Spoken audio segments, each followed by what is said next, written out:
Panduan Ujian Automated Online Proctoring (AOP). Pada sesi ini, kita akan mempelajari tata cara pelaksanaan Ujian Automated Online Proctoring atau AOP. Sistem ini digunakan universitas terbuka untuk menyelenggarakan ujian online yang diawasi secara otomatis menggunakan teknologi digital dan kecerdasan buatan.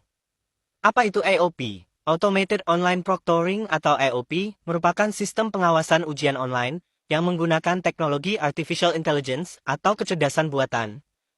Sistem ini memanfaatkan kamera, mikrofon, dan analisis perilaku peserta selama ujian berlangsung. Dengan AOP, integritas akademik tetap terjaga, karena sistem dapat mendeteksi berbagai aktivitas yang dianggap melanggar aturan ujian, meskipun tidak ada pengawas manusia yang mengawasi secara langsung. Alat yang dibutuhkan. Sebelum mengikuti ujian AOP, mahasiswa harus menyiapkan beberapa perangkat penting yaitu aplikasi Safe Exam Browser atau SAB, laptop atau komputer desktop, kamera laptop atau webcam, tripod atau tongsis, mikrofon, baik bawaan laptop maupun headset, handphone yang digunakan sebagai kamera kedua. Pastikan seluruh perangkat berfungsi dengan baik sebelum hari ujian. Safe Exam Browser B. SEB adalah aplikasi wajib yang harus diinstal oleh peserta ujian AOP. Aplikasi ini berfungsi mengamankan lingkungan ujian, sehingga peserta hanya dapat mengakses sistem ujian dan tidak dapat membuka aplikasi lain selama ujian berlangsung. Karena itu, instalasi dan pengujian aplikasi harus dilakukan jauh sebelum jadwal ujian. Cara mengunduh SEB langkah pertama adalah membuka browser seperti Google Chrome atau Mozilla Firefox. Kemudian ketik alamat luarnegeri.utacid/sahabat/login. Alamat ini digunakan untuk mengakses installer dan panduan AOP. Setelah berhasil masuk ke halaman tersebut, pilih menu Installer AOP. Kemudian unduh file panduan serta installer yang sesuai dengan sistem operasi yang digunakan, baik Windows maupun macOS. Ikuti seluruh petunjuk instalasi sampai selesai. Memulai SEB. Setelah instalasi selesai, jalankan file access.win.utie untuk pengguna Windows atau access.mac.utie setup untuk pengguna Mac. Saat diminta memasukkan sandi, ketik ujianut. Kemudian klik OK untuk masuk ke sistem ujian. Login ke aplikasi AOP. Pada halaman login, masukkan NIM pada kolom username. Masukkan sandi ujian yang terdapat pada kad PIU. Pastikan sandi yang digunakan sesuai dengan mata kuliah dan sesi ujian. Setelah itu, klik login. Menghubungkan kamera kedua. Salah satu ciri khas AOP adalah penggunaan kamera kedua melalui handphone. Langkahnya, klik ikon handphone pada sistem.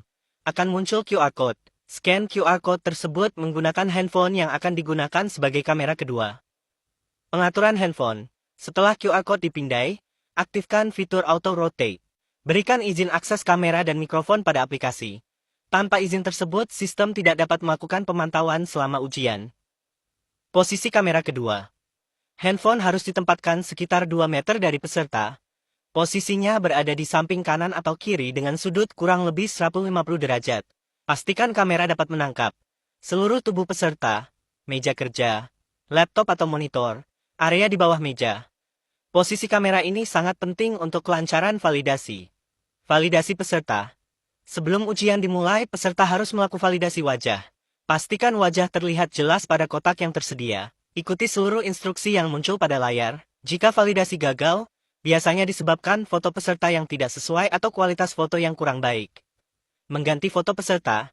Jika validasi wajah gagal, peserta dapat mengganti foto melalui laman luarnegeri.ut.ac.id/sahabat login. Kemudian masuk menggunakan akun SSO MyUT. Setelah berhasil login, pilih menu berkas AOP. Klik tombol ulangi untuk mengambil foto baru. Posisikan wajah sesuai petunjuk sistem sampai lingkaran berubah merah menjadi hijau. Kemudian klik ambil foto. Setelah foto berhasil diunggah, laporkan kepada UT daerah atau UT luar negeri untuk proses validasi ulang.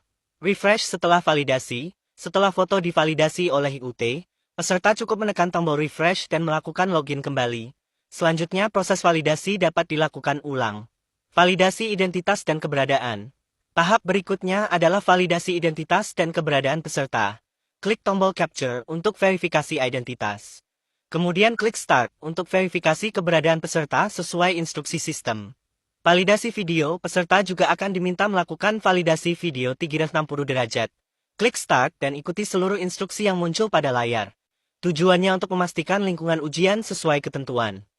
Verifikasi data dan tata tertib. Sebelum ujian dimulai, periksa NIM, nama, kode mata kuliah, nama mata kuliah, sesi ujian. Pastikan semuanya benar. Baca tata tertib dengan seksama, kemudian klik verifikasi untuk memulai ujian.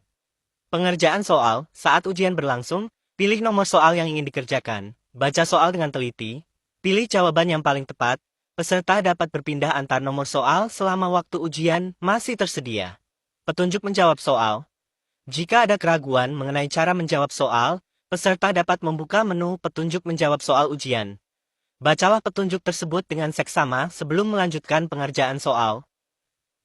Menyelesaikan ujian. Sebelum mengakhiri ujian, pastikan semua soal sudah dijawab. Periksa kembali jawaban. Pastikan jumlah soal yang dikerjakan sesuai. Jika sudah yakin, klik selesai dan pilih iya, saya sudah selesai. Melihat hasil. Setelah ujian selesai, sistem akan menampilkan jumlah jawaban benar yang diperoleh peserta. Untuk keluar dari aplikasi SPI, klik tombol Close SCB. Masukkan password, ujianet. Kemudian aplikasi akan tertutup. Demikian panduan penggunaan Automated Online Proctoring Universitas Terbuka. Pastikan seluruh perangkat sudah siap sebelum hari ujian. Ikuti seluruh tahapan validasi dengan benar, dan patuhi tata tertib yang berlaku. Semoga pelaksanaan ujian berjalan lancar dan memperoleh hasil terbaik. Terima kasih.